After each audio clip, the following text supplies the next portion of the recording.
Hi, Autumn here. Welcome to my studio. Today I'm going to be painting this owl while sharing a bit about my writing journey. I have always loved stories and exploring stories in my painting, and of course I've always wanted to write a novel, but I thought, one impossible dream at a time. Let's focus on this art. Then I began exploring the ideas of finding wonder in urban wild places in my paintings and writing short stories that coincided with them. I ended up getting a grant and collected the stories and art in a book called Tales from the Scragglewood. But there was this other story that had been knocking around in my mind for a couple years, and slowly I began writing it.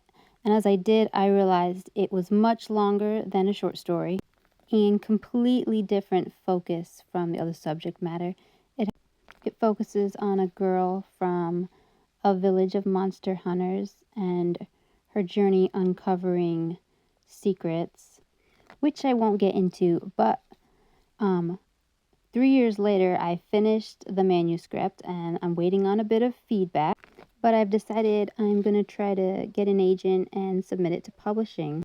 And I know that is very hard, near impossible tasks.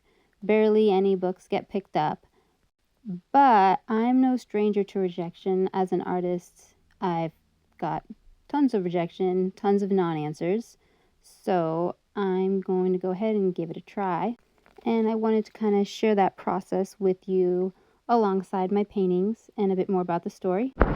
So I'm waiting on a bit more feedback and critique on the actual writing, and I've been putting together my query package, the synopsis, the query letter, the small little blurb thing, and I hope to begin the actual querying in February. Just depends on when agents are accepting submissions and when the story is at 100% ready to send out there. If it goes nowhere, I have other stories I've started working on, and I'll put it away for a while, revise it, and see after that. So I paired this talk with this painting because blue is a large theme in the novel. There's a mysterious blue rock called the Maldición de Pio Pedrito, and I think it's much more interesting to watch a painting than stare at my face while I'm talking. So I'll also share any tips or advice I learned while going through this process and just see kind of where it takes me. So thanks for joining me. I'm Autumn Rosario Hall, and I hope you'll subscribe if you want to see what happens with the project.